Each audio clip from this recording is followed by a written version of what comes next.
In this video for Hatshepsut, we'll be having a look at the way Hatshepsut presented herself in imagery. That's both in the reliefs that she had carved, but particularly in the statuary that we have of Hatshepsut as well. This is the first video where we'll just be looking at those images. We have another video that follows on directly from this, and that we'll be having a look at the historians' interpretations of that imagery, which is just as important, so make sure you watch that video as well.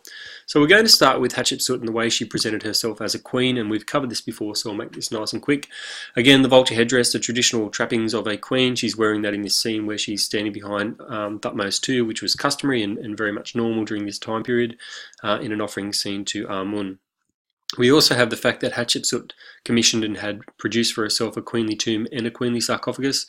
This is the sarcophagus here it's a bit broken, but we see that she's wearing that vulture headdress, the traditional regalia of a queen. So nothing out of the ordinary within the expectations of a queen consort. The only unusual stele we have is this one where Hatshepsut is standing behind Thutmose II, which is customary, but we have Ahmose, her mother, in the scene, who is not Thutmose II's mother, and she's referred to in this as King's mother. However, Thutmose II is not her son, so it's an unusual one because the only one in that scene that is her progeny is Hatshepsut. So it's a bit difficult for historians to interpret this one. It may suggest that Hatshepsut had some kind of claim to the throne, but that's only one interpretation of it. It's just worth pointing out that it is unusual. Moving on to her kingly images, a term we need to learn is called pharaonic regalia, and this refers to the trappings that a king would wear. So, for example, the false beard, the shendit kilt, the neem's headdress, all of those are considered pharaonic regalia, and it's a good term to use to sort of sum up what Hatshepsut is wearing when she's depicting herself as a king. Early historians labelled Hatshepsut as a cross-dresser. They thought that she had to dress as a male all the time.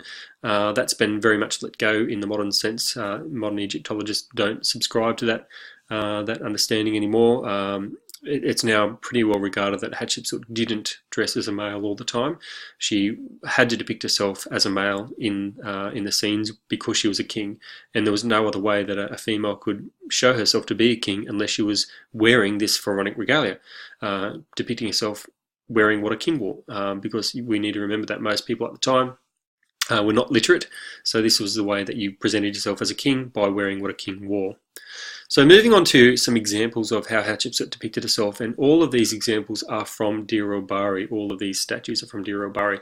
So we have Hatshepsut here wearing in what's called the pink granite statue, and this is a really interesting one because she's here wearing the neem's headdress, but and she has a very feminine appearance. So she's not hiding the fact that she's female in her facial expression or her facial appearance here, and we don't see her hiding that facial that sort of feminine appearance in her facial features at all in any of her statues.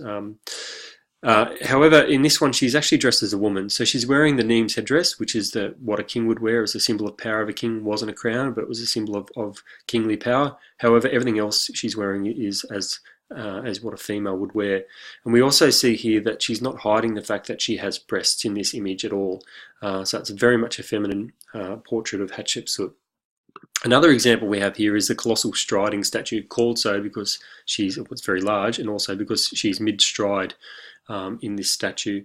In this one, she's wearing that full pharaonic regalia. She also has a far more masculine appearance. If you can compare the way her body is depicted here with that pink granite statue, it is far more masculine in this image. And she's also wearing the full trappings, the full pharaonic regalia, wearing the neem's headdress, the false beard, and the shendit kilt.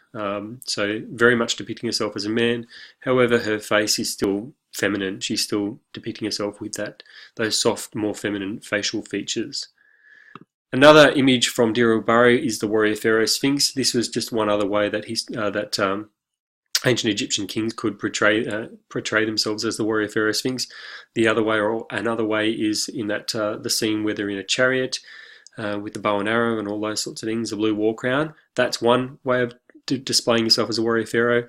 Another is through the warrior pharaoh sphinx, which is how Hatshepsut portrayed herself as a warrior pharaoh. So we see this is a very traditional scene. She's wearing the neem's headdress and the false beard, which is what's expected for this scene, but she still retains those feminine facial features.